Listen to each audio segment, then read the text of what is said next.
Hey friend, David here from Learn Christmas Lighting, and we're getting into November here, so it's the time. If you haven't started already, you're going to be setting up your Christmas light display soon. Now, this year, I got a head start and I set up a lot of my display for Halloween. And so, as I was setting up, I was really thinking about, okay, how can I help people?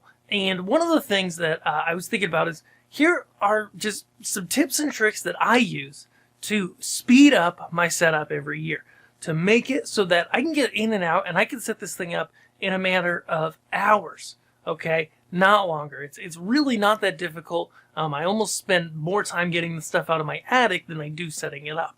So when it comes to setting up your display, doing a little bit of prep work and a little bit of organization can really go a long way. And I want to show you that. I've got 3 tips today that are really going to help you to organize and just be able to speed up the setup of your display. Because if there's anything I know about this hobby, is it can take up a lot of time. And sometimes that can be frustrating for your family or whoever else you have around you. And we don't want it to be that way. So here at Learn Christmas Lighting, my goal is to make Christmas as stress-free as possible for you. And if that sounds good to you, then head over to learnchristmaslighting.com. I've got a free guide I want to get into your hands. 3 things that you need to know before you start your first display. But go do that now, but then come right back, because I want to give you my top tips for setting up your display. Okay? When it comes down to it, the number one thing that I see that saves me time on setup that I know other people don't do is labels. Label, label, label, label, label. Okay? A little while ago, I got myself a new label maker, but whether you use a nice label maker like this one that can do cable labels, or you just go a more inexpensive route, labeling all of your cables can really help you in your setup. Okay?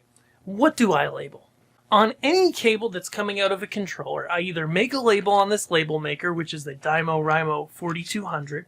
It's one of the least expensive, most feature-packed label makers I've found. I mean, it's going to cost you about $100, but you can do wire labels. It can have a built-in rechargeable battery, which I highly recommend.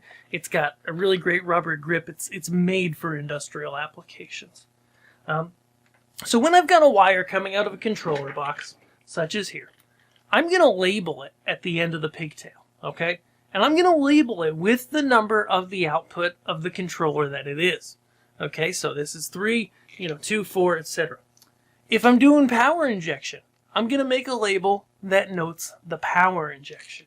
Okay, all of this so that when I get to setting up my display, I'm not cracking open the box and looking inside and being like, what's this wire hooked up to? Everything's labeled, everything's clear. Okay? And these Dymo labels, if you buy the industrial tape, it's great. It's UV protected. It's really good stuff. Okay? Next, I'm going to label all my controller boxes. So on the front, the side, wherever, I'm going to put the IP address of the controller.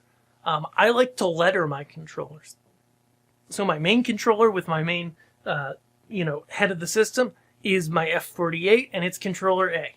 Then this box right here that I have is B. Then there's C. And so on. A really simple, really easy way to keep your controllers in the right place. Now, that actually brings me to my second time-saving tip for when you set up your display. And that is, and this is contested, I know not everybody agrees with this, but if it's the same, it's the same. What do I mean by that?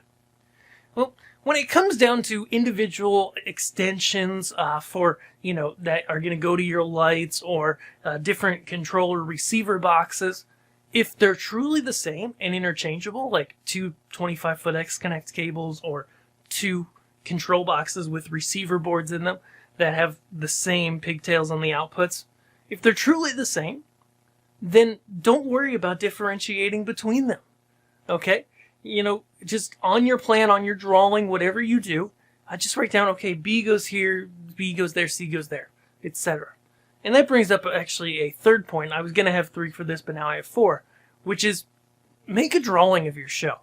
Mine's actually outside because I was setting up earlier, but just a basic outline of my house with where the location of the controller boxes are, just A with a circle, B with a circle, C with a circle, D with a circle, and other notes about each line I just draw in where the pixels are, and I have an arrow on it to show the direction that things plug together, and I just show where things are plugged in.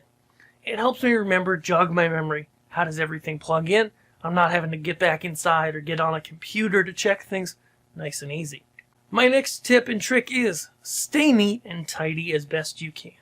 Okay, this is almost more of a tip for tearing down as it is for setting up, but it applies to both, right? When you wrap up a cable, use some sort of a cable tie to tie it. For this hobby, I really like the bungee balls, okay? If you're not familiar with bungee balls, they're just little bungee balls like this that have a bungee on them. They come in different sizes. You can wrap around a cable, tie that cable together, put it away. That keeps it from getting tangled up. When I unbox my stuff, I don't have tangled cables because they've all got a bungee ball. The great thing about them, too, is I'm setting up, okay, and, I unwrap a cable that had a bungee ball around it. I just slip it on my wrist, okay? I'll have a bunch around my wrist. And so then, when I need to tie up a wire to my banisters or, anything else, tie some wires together, any kind of wire management, just making it look nice, then I just grab a bungee ball off my wrist, boom, around the wire, done. Nice and easy, okay? It's really a big deal. Taking the time to just make sure that things are labeled, things are organized. Go ahead, take your extension cords, your X connects or your regular extension cords, whatever. Go grab the label maker, put a label on it. Or, as I mentioned before, I know this is a little scatterbrained. I said, use a nice label maker or go the cheap route. Grab a Klein book. These you can find everywhere, electrical suppliers, Amazon. It's just a book full of numbers, okay? But the numbers are heavy duty. So you stick them to cables, they'll be there for a long time. Just make sure it goes all the way around the cable and touches itself again, overlaps a little, you'll be great.